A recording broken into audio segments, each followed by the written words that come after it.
मात्र कालचे आंदोलन झाले ते शिवसेनेच्याच नगरसेवकांनी केलं. शिवसेनेकडूनच भाजपला कुठेतरी डॅमेज करण्याचा प्रयत्न होता. आज आंदोलन केलं भाऊ. जसं आम्ही कुठे कुठे मैत्रीपूर्ण निवडणुकीमध्ये लढत करतो तशी मैत्रीपूर्ण आंदोलन ते त्या ठिकाणी होती. आंदोलन करताय मनसेने केलं पाहिजे ना, उभाठाने केलं पाहिजे, मनसेने केलं पाहिजे, त्यांचा अधिकारच आहे. त्यांना आमचा कट करावं. आता सगळ्या ठिकाणी आंदोलन सुरू असतात, करत असतात. हे दरवर्षी टेंडर निघतं, ते टेंडर अजून प्रोसेसमध्ये आलेलं नाही. निम्मा पावसाळा झालाय, आज हे जे लोक मृत्युमुखी पडतायत याला पूर्णपणे महापालिका जबाबदार असा आरोप होतोय. कारण वर्क ऑर्डरच नाही असेल, वर्क ऑर्डर तर इथे सादर करा.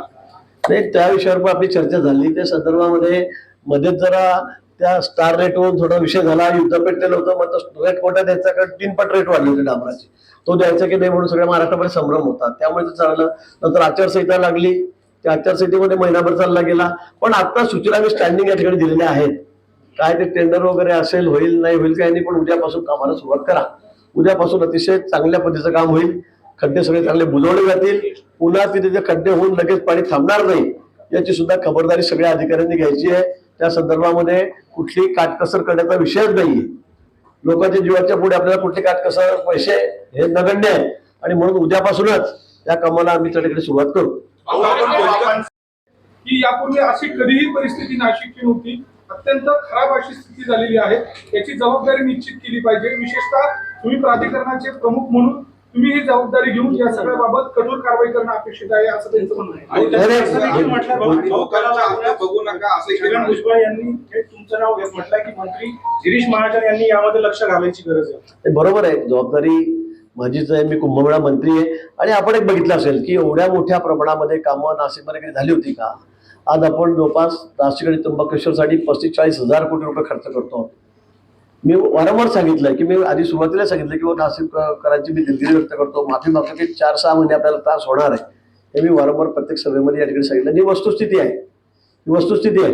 पण एवढ्या मोठ्या प्रमाणात कामं की आपल्याला पुढचे 30-40 वर्ष कुठे बघावं लागणार नाही. म्हणजे डांबरी रस्ते केले की दरवर्षी आपल्याला खड्डे बुजवावे लागतात, पुराचे डांबर होऊन जातं. आपण त्यावेळेला शेकडो कोटी खर्च करतो, पण त्याचा उपयोग काही होत नाही. कारण इथे पाऊसही जास्त पडतो, डांबरी रस्ते कसे टिकतात याची आपल्याला कल्पना आहे. त्यामुळे मला असं वाटतं की एकदा कॉन्क्रीट रस्ते झाले, व्हाईट टॉपिंग झाले, तर आपल्याला पुढचे 25-30 वर्ष त्याच्यावर खड्डा सुद्धा पडणार नाही. अशा क्वालिटीचे रस्ते आपण या ठिकाणी करतो. आणि जवळपास 35,000-40,000 कोटी खर्च करून आपण सगळं नाशिक शहराचा चेहरामोहरच बदलवतो. आणि मग त्याच्यामध्ये सगळंच आहे, MNGL पण असेल, आपण फायबर त्या ठिकाणी टाकतोय. एका रोड खाली तर 7 प्रकारचे सगळे आपण कामं त्या ठिकाणी करतोय, युटिलिटी करतोय. मग STP पासून असेल, पाण्यापासून असेल, गॅस पासून असेल, सगळ्याच प्रकारचे. आणि त्याच्यामुळे मग सगळ्यांना इतक्या सुविधानंतर मिळणार आहे याची आपल्याला कल्पना आहे. जवळपास 4-4.5 हजार कॅमेरे आपण त्या ठिकाणी सगळ्या या ठिकाणी लावतो. आणि म्हणून नाशिक सगळं अगदी मॉडर्न, नवीन नाशिक आपण या ठिकाणी तयार करतो. म्हणजे 6 महिन्याने नाशिकमध्ये येणाऱ्या माणसाला वाटेल की खरंच आपण कुठे आलेलो आहोत. अशा पद्धतीने आपण कामं करतो. आणि म्हणून थोडा त्रास होणार आहे, मी आधी सांगितलेलं आहे. पण याच्यामध्ये अशी परिस्थिती कधी नव्हती. आणि खरं आहे, कारण एवढे रस्ते कॉन्क्रीटचे कधी आपण बघितले का? सगळे डांबरी रस्ते होते, सगळे डांबरी रस्ते होते. भुजबळ साहेब जे म्हणतात ते खरं आहे की अशी परिस्थिती कधी नव्हती, आणि खरंच कधी नव्हती. आणि म्हणून आता आपण एवढे मोठे रस्ते करतो, हजारो कोटी त्या रस्त्यांसाठी खर्च करतो. आउटर रिंग रोड आपण त्या ठिकाणी घेतलेला आहे, शहरातले आपण सगळे रस्ते करतो, सगळे युटिलिटी आपण त्या ठिकाणी देतो. आणि त्यामुळे थोडा त्रास होणारी वस्तुस्थिती आहे. पण भुजबळ साहेबांना मी सांगेल की आता येणाऱ्या 6 महिन्यामध्ये सगळे कामं पूर्ण होतील. 6 महिने 7-8 महिने लागेल, वर्षभरात कुंभ आहे. पण तोपर्यंत ते सगळी कामं पूर्ण होतील. आणि मग मात्र नाशिककर म्हणतील की आमच्या शहरासारखं दुसरं शहर कुठलंही नाहीये. ही सुद्धा निश्चित लोक याचं कौतुक करतील असाही शब्द मी आपल्याला या ठिकाणी देतो. पण त्यांचा राग, त्यांचा त्रागा हा जरी खरा असला तरी पण या ठिकाणी जी घटना घडली, जी दुर्घटना घडली ती अतिशय वाईट घडलेली आहे. कालची घटना असेल, 4 लोकांचा त्यापूर्वी मृत्यू झालेला आहे. ही काही फार आम्हाला गोष्ट नाहीये. आणि म्हणून त्या संदर्भामध्ये अगदी आम्ही युद्धपातळीवर आजपासून कामाला लागलेलो आहोत. आठवडाभरामध्ये सगळं काय काय जे लागेल नाही लागेल, फंड असेल, साहित्य असेल, काय असेल, परवानग्या असतील, सरकार दरबारच्या परवानग्या असतील, तर डीम समजून आपण या ठिकाणी आम्ही काम करणार आहोत. अलर्ट आहे, रेड अलर्ट आहे. जवळपास थोड्याच वेळामध्ये विक्रमी पाऊस होणार आहे. 5 वाजेपासून हा इशारा देण्यात आलेला आहे. हवामान खात्याचा अंदाज आहे. 500 मिलीमीटरच्या वर पाऊस या ठिकाणी पडणार आहे. 500 मिलीमीटर. मागे 350 पडणार होता म्हणून मी गावात इथे आलेलो होतो. आपल्याला माहिती आहे आम्ही सगळे इथे आलो, सगळे अधिकारी आलो. आता हा अलर्ट 500 मिलीमीटरचा आहे. आणि विशेष करून त्र्यंबकेश्वर, कळवण आणि बागलाण या तालुक्यामध्ये तो पट्टा त्या ठिकाणी तयार झालेला आहे. त्यामुळे आपल्या सगळ्यांना आता त्याची काळजी घ्यावी लागेल आणि म्हणून आपण सगळेजण आता त्या कामामध्ये लागूया. धन्यवाद. ठीक आहे. येईल ना मग? अरे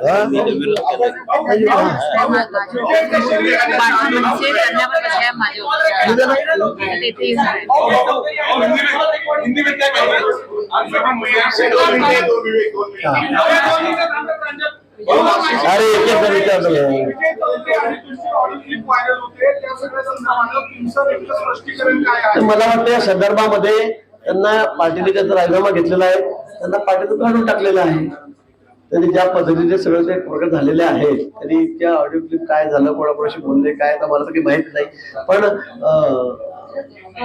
खूप मोठ्या प्रमाणामध्ये त्यांनी सगळं ते रेकॉर्ड केलेलं आहे. रेकॉर्ड केलं म्हणजे त्यांनी रेकॉर्डचं ऍपच लावलं तसं मला समजलं, पोलिसांनी सांगितलं. त्यामुळे सगळ्यांचेच फोन त्याच्यामध्ये रेकॉर्ड झालेले आहेत आणि त्याच्यात जे काय सभ्य वर्तन केलेलं आहे, बोलले, त्यामुळे त्यांना पार्टीने त्यांचा राजीनामा घेतलेला आहे. आता ते पार्टीशी त्याचा काही संबंध नाही. हो, या ठिकाणी बोलवलेली आहे. याचं कारण आपल्या सगळ्यांना माहित आहे. कारण काल दुर्दैवी अपघात झाला आणि त्यामुळे नाशिककरांच्या मनामध्ये जो एक राग, रोष आपल्यावर आहे तो स्वाभाविक आहे. ऍक्सिडेंट क्लिप सुद्धा बघितलेल्या आहेत. त्या विषयात आपण न बोललेलं बरोबर, त्या विषयावर काही भाष्य करण्याची गरज नाही. पण ज्या पद्धतीने आज नाशिक शहरामध्ये कामं सुरू आहेत, सगळ्या रस्त्यांची कामं सिमेंट चालू आहे, मुख्य रस्त्यांची कामं सिमेंट कॉन्क्रीट चालले आहेत, व्हाईट टॉपिंग चाललेलं आहे, खोदकामही खूप चाललेले आहेत.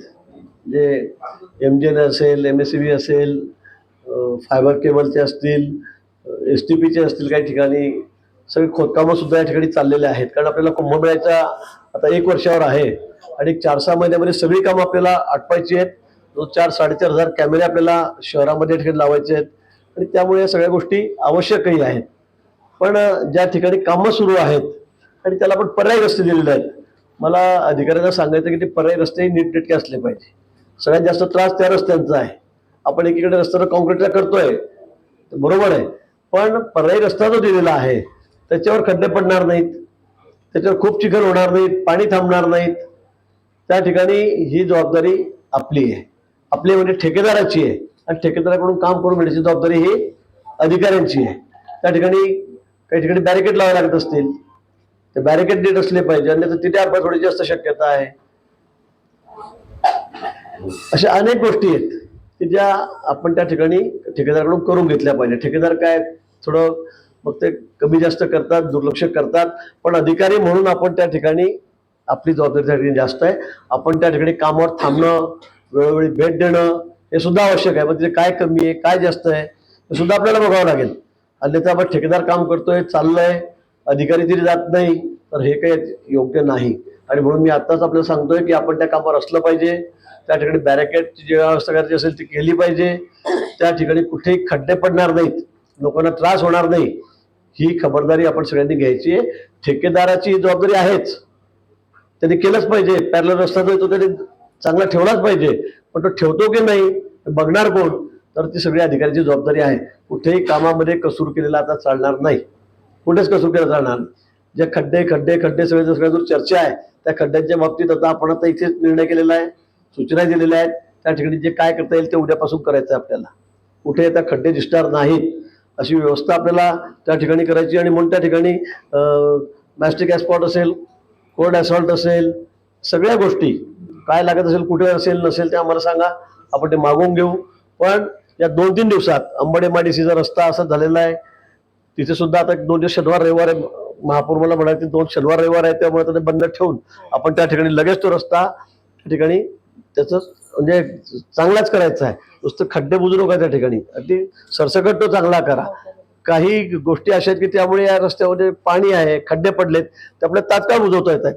मागच्या वर्षी मी आपल्याला सांगितलं होतं कोल्ड ॲसॉल्टच्या बाबतीमध्ये की आपण ते लावा, आणा, ते झालं असेल नसेल ठीक आहे काय, पण आता यावर्षी कुठे कोणाची वाट न बघता काय परवानग्या लागतील, काय असेल नसेल ते मी तुम्हाला देतो घेऊन. तिथे पैशाची चिंता करू नका, कुठल्या फंडच्या बाबतीमध्ये किंवा कुठल्या परवानगीची चिंता करू नका. मी तुम्हाला तात्काळ उद्या परवा सोमवारपर्यंत काय असेल, उद्या परवा सुट्टी असेल पण सोमवारपर्यंत मी तुम्हाला घेऊन देतो. काही गोष्टी मी आताच डीम समजा आपण ती परवानगी असं समजून आपण त्या ठिकाणी काम करायचं आहे. कॉलन्यांमध्ये खूप मोठ्या प्रमाणात खड्डे पडलेले आहेत. खरं आहे, आपण मोठे रस्ते इकडे करत असताना ती ट्रॅफिक वळवलेली आहे, त्यामुळे कॉलन्यांमधले रस्ते जे आहेत ते सुद्धा खूप खराब झालेले आहेत. त्याचं सुद्धा एक डिटेल डीपीआर तयार करा. त्याच्यासाठी काय पैसे लागतील, कारण ते आवश्यक आहे. तिथं लोक म्हणते आमच्या घरासमोरच खड्डे पडले, तुम्ही फक्त रिंग रोड करतायत, मोठे रस्ते करतायत. मला वाटतं हे काही त्या ठिकाणी योग्य नाही आहे. आणि आपण सगळ्या सूचना सगळ्या लोकप्रतिनिधी ह्या अतिशय बरोबर आहेत. आणि म्हणून त्या ठिकाणी वेगळ्या फंडाची निधीची आपण त्या ठिकाणी व्यवस्था करू, पण हे रस्ते सुद्धा नीट व्यवस्थित झाले पाहिजे. पोलीस यंत्रणा या ठिकाणी आहे, आपणही दिशादर्शक फलक आहेत की नाही, ट्रॅफिक पोलीस आपले अलर्ट आहेत की नाही, कारण अशा ठिकाणी तर आपल्याला जास्त लक्ष घालावं लागेल. थोडे दिवस आहेत, फार दिवस त्रास होणार नाही नाशिककरांना. मी पुन्हा सांगेल, फार त्रास होणार नाही, पण आता जो आहे तो होणार आहे. आणि हे खड्डे पडतायत, पाऊस खूप आहे. आता एवढा पाऊस सांगितलाय की मी तर मुंबईला जावं, दिव्य मराठीचा कार्यक्रम आहे, कुंभावरच कार्यक्रम घेतलेला आहे, तिथे जावं का नाही जावं अशा मनस्थितीमध्ये मी आहे. पण आता पाऊस पडला की पुन्हा त्या ठिकाणी खूप पाणी साचेल, माती वाहून जाईल. खड्डे बुजताना फार माती आणि मुरुम टाकू नका, इतका चिखल त्या ठिकाणी होतो आणि मग ते परत त्याचा त्रास लोकांना अधिक होतो. त्यामुळे काय एकदा ऍडव्हान्स खूप टेक्नॉलॉजी आहे ती वापरून आपण त्या ठिकाणी काय काय करता येईल ते त्या ठिकाणी बघायचं आहे. अधिकाऱ्यांची मोठी जबाबदारी आहे. आपण आजपासून आता अजिबात असं चालणार नाही की बा काम सुरू आहे आणि आपण हजर नाहीत, हे अजिबात खपवून घेतलं जाणार नाही. जे जे अधिकारी असे कामावर जाणार ते काम चुकारपणा करायचे त्याच्यावर निश्चित कारवाई होईल त्याच्या पुढे. कारण लोकांना इतका त्रास होतो, इतका त्रास सहन करायला लागतोय की त्याला लिमिट नाही. खरं आहे, ही वस्तुस्थिती आहे. पण असं होत असताना आपण तरी स्पॉटवर त्या ठिकाणी पाहिजे, त्या ठिकाणावर त्या ठिकाणी पाहिजे. आणि आता आपण ठिकाणावर नाहीये, काम चाललंय, बाकी रस्त्याची सगळी बोंबाबोंब चालली आहे, लोक ओरडतायत, अपघात होत आहेत, मृत्युमुखी पडतंय. मला वाटतं हे आता पुढे अजिबात खपवून घेतलं जाणार नाही. तो कोणी अधिकारी असो, कसाही असो, नवा असो, जुना असो, त्याच्यावर कारवाई होणार आहे. ती जबाबदारी तुमची राहील, तुमची राहील. डायव्हर्शन केलंय तर त्याला रस्ता दाखवा ना लोकांना, किंवा इकडनं जायचं आहे, तिकडनं जायचं आहे, दिशादर्शक फरक दाखवा. ते आपली जबाबदारी आहे. पण ते बऱ्याच ठिकाणी दिसतच नाही. एकदा टाकलं पडलं किंवा त्याला कोणी लावतच नाही. मला वाटतं हे काही अजिबात योग्य नाही. आणि म्हणून नाशिककरांना कमीत कमी कसा त्रास होईल याची काळजी आपण त्या ठिकाणी घेतली पाहिजे. कुठे अपघात होणार नाही याची काळजी आपण त्या ठिकाणी घेतली पाहिजे. आता ही जी कालची पुनरावृत्ती पुन्हा होणार नाही, तो ट्रॅफिक पोलीस अलर्ट राहा. म्हणजे काही गोष्टी अशा असतात ते आपल्या हातात असतात, कुणाच्या हातात असतात. अपघात असतो शेवटी. आता लोक कसा झाला काय झाला त्यात आपल्याला शिरायचं नाही. पण मला असं वाटतं की या संदर्भामध्ये आपण सर्वांनी सतर्क राहिलं पाहिजे. कुठेही असा अपघात परत होणार नाही, म्हणजे खड्ड्यामुळे तर होणार नाही याची काळजी सुद्धा आपण या ठिकाणी घेतली पाहिजे आणि ती आपण सर्वांनी घ्यावी. आता कुंभमेळा 1 वर्ष राहिलेला आहे, कामांची आपल्याला घाई आहे, सगळे कामही आपल्याला करायचे आहेत. आता MNJLच्या बाबतीमध्ये आपण या ठिकाणी सांगितलं, खरं वस्तुस्थिती आहे की त्यांना कोणी मालकच नाही की काय असं वाटतंय. झालेल्या रस्त्यात पुन्हा खोदतायत, पुन्हा करेक्शन देत आहेत, आपण पुन्हा बंद करतोय, पुन्हा खोदतायत. उद्या त्यांना या ठिकाणी बोलवा, माझं बोलणं करून दिलं जाता फोनवर. मी सांगतो ना की उद्या तुम्हाला यायचं नाही तर मग बघू आपण काय करायचं त्यांचं. तर पण असंही चालणार नाही की आपण रस्ते करायचे, एवढा खर्च करायचा, त्यांनी पुन्हा खड्डे करायचे, पुन्हा लोकांना त्रासात टाकायचं, हे अजिबात चालणार नाही. अजिबात खपूनच घेतलं जाणार नाही. आणि म्हणून जे ठेकेदार असतील, ज्या यंत्रणा असतील त्यांना उद्या बोलून घ्या, त्यांना उद्या बोलून घ्या सगळ्यांना. एक अर्धा तास आपण त्यांच्याशी बोलू. सगळे कॉन्ट्रॅक्टर त्यांना या ठिकाणी बोलवा आणि त्याच्यासोबत मग मी स्वतः बोलतो. त्यांना बंद खोलीत काय सांगत असेल तर मी सांगतो. म्हणजे उगाच काहीतरी खपवून घ्यायचं सगळं आणि लोकांना त्रासात टाकायचं हे अजिबात त्या ठिकाणी होणार नाही.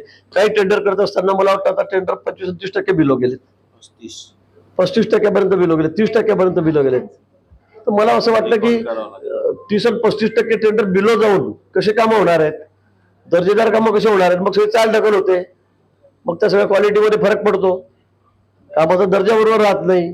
तर इतकं काही करायची गरज नाही. तर कसं काय 30-35% बिलो जाऊन बरं कसं काय भेटतो. 1 कोटीचं काम तुम्ही 7 लाखात 65 लाखात करतात, त्याच्यात तुम्ही अजून प्रॉफिट कमवणार आहात, कसं शक्य आहे. आणि म्हणून मला वाटतं की या संदर्भामध्ये सुद्धा मुख्यमंत्री मोदयांशी मी बोलतो. त्याच्यावर मग सेंट्रल कंपनीला पण तिकडच्या एजन्सीला त्या ठिकाणी द्यायचं का किंवा काय करायचं का, ते दुसरा उपाय नाहीये. भरणारे म्हणतील आम्ही भरतोय, करतोय काम, बघून घ्या. पण ते तितकं तपासलं जात नाही, आपण तेवढं लक्ष देत नाही. हा एवढं 30 आणि 40% कामं ऍक्सेप्ट करतो कसे काय आपण ते रिजेक्ट करा, त्याच्यावर नवीन सोल्युशन मी मुख्यमंत्री महोदयांना मान्य मुख्यमंत्री महोदयांना विचारून आपल्याला सांगतो. ते उद्यापासून आपण ती पद्धत आपण अंमलात आणू आणि चांगली कामं कशी होतील, दर्जेदार कशी होतील, लवकर कशी होतील याकडे आपलं लक्ष असलं पाहिजे, म्हणजे बारकाईने लक्ष असलं पाहिजे.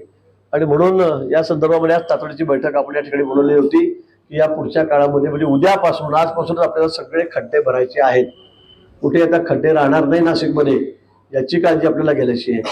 व त्यासाठी काय खर्च घेण्याची तजवीज आपण त्या ठिकाणी करू आणि नवीन जे कामं सुरू आहेत आता ती लवकर कशी पूर्ण होतील, हे आता वेळेत कशी पूर्ण होतील याकडे आपलं लक्ष द्यायचं आहे. ती होतील, पण आता सध्या पावसाळा असल्यामुळे लोकांना त्रास सहन करावा लागतोय, ही वस्तुस्थिती आहे. आणि म्हणून त्या संदर्भामध्ये उद्या आपण पुन्हा सर्व ठेकेदारांना बोलून त्यांच्याशी चर्चा या ठिकाणी करू. बोला. आहे नाशिकचा जीव एका बाजूला आहे, दंड एका बाजूला आहे, मात्र पैसे किंवा दंड वसूल होईल पण जीव प्रत्यक्षात नाशिकांना मिळणार नाही. नाही आता फिरून फिरून प्रश्न तिथे देतो त्या ठिकाणी. म्हणून मी सांगितलं की उद्या परवापासून मी स्वतः नाशिकमध्ये थांबणार आहे.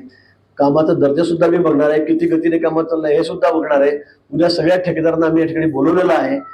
जीवाची किंमत कोणी देऊ शकत नाही, ती कोणी देऊ शकत नाही, हे आपल्या सर्वांना माहीत आहे. आता शेवटी कामही करून घ्यायचेत आपल्याला आणि अतिशय वेगात अतिशय क्वालिटीचे कामं हे आपण त्या ठिकाणी करून घेऊ. कुठे याच्यामध्ये उशीर होणार नाही. आणि आता जो पावसाळा आहे त्या पावसाळ्यामध्ये लोकांना त्रास होणार नाही, जनतेला नाशिककरांना. त्या संदर्भामध्ये जे जे काही करायचं असेल ते आपण आठवडाभरामध्ये करून त्या ठिकाणी संपू.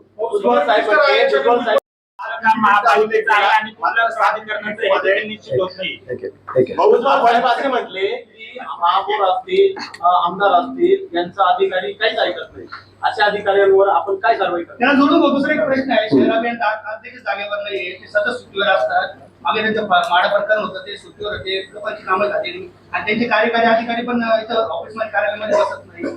असं असताना संपूर्ण जबाबदारी शहराभियानची असते आणि ती ह्या जबाबदारीपासून पळत असं वाटत नाही का? मी या सगळ्या नाही माझा एकेकाचं उदाहरण तुम्ही सगळे एकत्र 5 प्रश्न दिले कसं होईल? आमदारांचं ऐकत नाही, या अधिकाऱ्यांचं जे अधिकारी महापौर आणि आमदारांचं ऐकत नाही, त्या अधिकाऱ्यांवर काय कारवाई करणार? निश्चित मला वाटतं तशी तक्रार जर आमदारांनी केली, महापौरांनी केली, नाही भुजबळ साहेब तक्रार भुजबळ साहेब म्हणतात तो विषय ठीक आहे, ते म्हणताय, पण आमदारांनी सांगावं, महापौरांनी सांगावं की आमचा अधिकारी ऐकत नाही, निश्चित त्यांच्यावर कारवाई केली जाईल. आता कोणाची हयगय केली जाणार नाही, तो कोणी असो काही असो, कोणाची हयगय केली जाणार नाही. तुम्ही ते काही खाजगी कामं सांगतील गोष्ट वेगळी आहे, पण तुमचं सार्वजनिक कामासाठी जर तुम्ही ऐकणार नसाल तर कोणाची हयगय त्या ठिकाणी केली जाणार नाही. खड्डे दुरुस्तीसाठी टेंडर निघाले का यांना विचारा. वर्क ऑर्डर झाली असेल तिथे कॉपी दाखवा. विशेष विमान घेऊन येणारे मंत्री आहेत, मग आता नाशिककरांच्या पाठीशी उभं राहायला कोणीच का नाहीये? 5 मंत्री नाशिक जिल्ह्याला संबंधित आहेत ना. भुजबळ साहेब बोलले, आता मी आलेलो आहे. बोलणं वेगळं आणि काम करणं नाशिकच्या पाठीशी वेगळं नाही भुजबळ साहेब तुमच्यावरच बोलले. तुमची पण जबाबदारी मग आलो ना मी पुण्यात लगेच आलो मी पण प्रत्येकाची जबाबदारी आहे वेगळी. दिनकर पाटील महासभेत रडले. हा? दिनकर पाटील महासभेत रडले. कधी अण्णा एकाच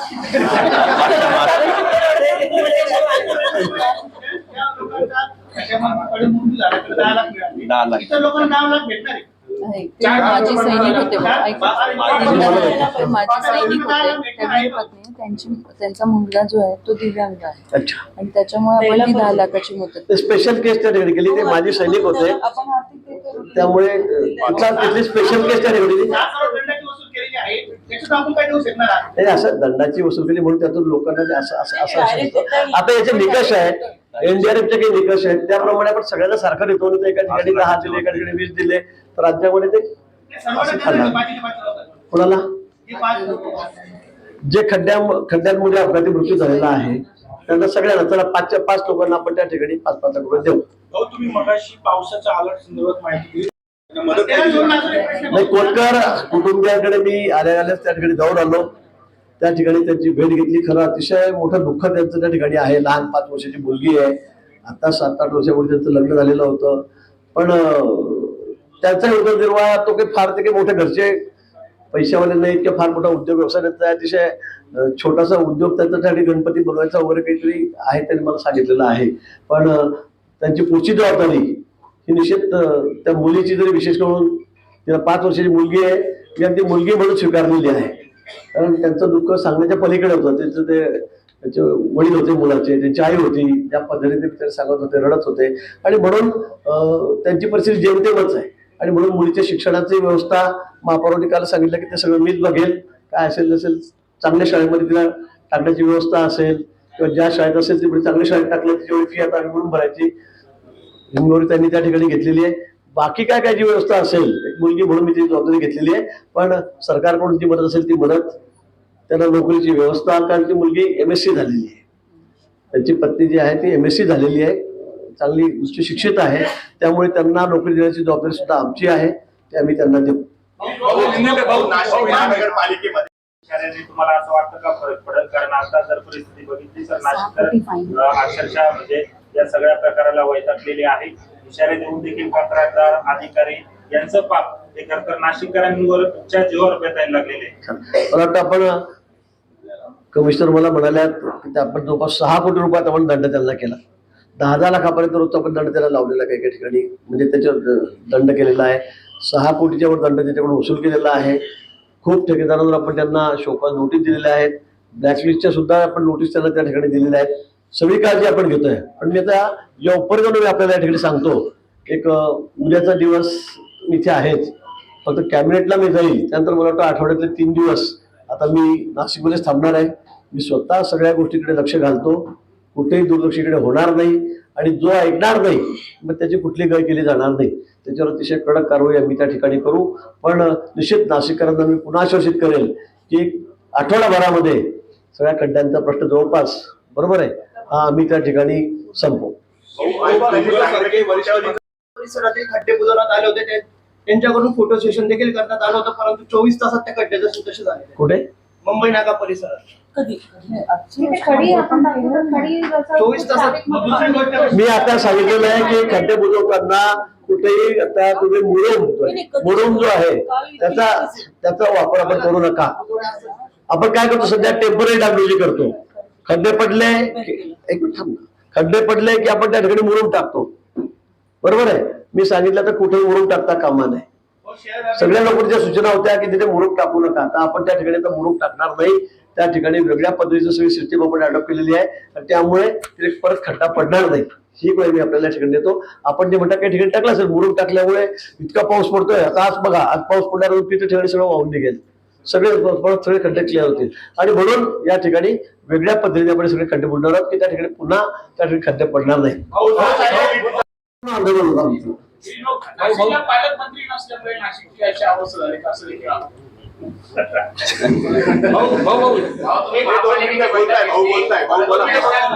मला वाटतं पालकमंत्री असो का नसो, मला वाटतं काही घटना घडली तर मी लगेच हजर राहतो. तुम्हाला माहिती आहे मग काय नॅचरल क्लायमेट येऊ द्या, कुठे काय पूर येऊ द्या, कुठे आग लागू द्या, कुठे काय लँडस्लायडिंग होऊ द्या. परवा रात्री सुद्धा मी 3-4 वाजेपर्यंत त्र्यंबकेश्वरला रात्री वरती आदिवासी पाड्यांमध्ये लोकांना काढत होतो. तरी मी कमी पडलो ते सांगा. इतक्या वेळा पाऊस पडला, इतक्या वेळा काही संकट आलं, कधी असेल मी कधी कमी पडलो नाही. त्यामुळे पालकमंत्री असले काय राज्याचे मंत्री हो मी कालच इथे आलो असतो, पण मी रत्नागिरीला होतो, काल कोकणामध्ये होतो, काल आणि परवा. त्यामुळे मी वेळेची येऊ शकलो, मला थोडा उशीर आलोय खरंय.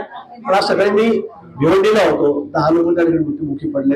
तिथे मी त्या ठिकाणी तिथून सगळं मी नाशिकला आलेलो. तुम्हाला पालकमंत्र्याची कमी बिलकुल महसूस होऊ देणार नाही, तुम्हाला जाणवणार नाही तुम्हाला पालकमंत्री. मी असं म्हणणार नाही, तुम्ही वाईटोटाचा शब्द टाकू नका भूषण बीच आहे म्हणून. तुम्ही एकटे आहात, परंतु नाशिकला आता विधान परिषद निवडणुका झाल्या. मंत्री 4-4 दिवस नाशिकमध्ये तळ ठोकून मध्ये MNGL असेल, MSCB असेल, त्या जे काही संबंधित ठेकेदार आहेत त्यांच्या कुठल्याही प्रकारचा समन्वय नाही. पाईपलाईन वाला येतो, खोदून जातो, बुजवतो, परत ड्रेनेज वाला येतो. तर महापालिका प्रशासनाचा जो काही त्या ठेकेदारावर अंकुश पाहिजे किंवा वचक पाहिजे त्या पद्धतीने काम होताना दिसत तो अंकुश आहे. फक्त MNGLच्या बाबतीमध्ये ती थोडी केंद्र सरकारचे गॅस कनेक्शन ते कंपल्सरी त्यांना द्यावेच लागतील, लोकांनी घ्यावे लागतील. आणि त्यांना वरतून असा जे आहे किंवा तुम्हाला कोणाला विचारायची गरज नाही, त्याची परवानगी घ्या, त्याची परवानगी घ्या. मग कॉर्पोरेशन परवानगी देत नाही, मग कोणी अडवतं ते बोलत नाहीत आम्ही. पण मग त्याच्यामुळे त्यांना स्टँडिंग इन्स्ट्रक्शन आहेत, त्याचा GRच तसं आहे की तुम्हाला कोणाला विचारायची गरज नाही. पण काय होतंय, आपण रस्ते केले मस्त येत आहे, मग हे कनेक्शन राहिलं थोडा इथे, परत आपण ते बुजवतो, परत याचं राहिलेलं आहे, त्या बंगल्याचं राहिलंय, परत फोडा. मला वाटतं त्यामुळे एकच एजन्सी अशी आहे, बाकी एजन्सीचा आमचा सगळ्यांचा समन्वय या ठिकाणी आहे. पण MNJच्या बाबतीत त्यांच्या अधिकाऱ्यांना बोलवलं होतं पण ते आले नाही. ठीक आहे, आपलं 2-3 तास आधीच ठरलं. मी पण भिवंडीला ते 10 लोक मोठे मोठे तिथे आलो. तिथून मग माझं यायचं ठरलं होतं, तिथे आलो. आता पुन्हा मुंबईत येतो, पुन्हा उद्या सगळं इथे येतोय. तर उद्या आपण MNJ सगळ्या ज्या एजन्सी सगळ्या युटिलिटीच्या खालच्या 7 त्या सगळ्यांना पण या ठिकाणी बोलवलेलं आहे. पण निश्चित सगळ्यामध्ये आपला समन्वय आहे. फक्त MNJ असं आहे की ते थोडं ऐकून घेत नाही, पुन्हा पुन्हा आपल्या किल्ल्या कामावर खड्डे करतंय, परत आपल्याला ते बुजवावे लागतात किंवा त्यावर कॉन्क्रिटीकरण करावं लागतंय. आणि म्हणून त्यांना सुद्धा उद्या काय ज्या भाषेत समजायची आम्ही देऊ.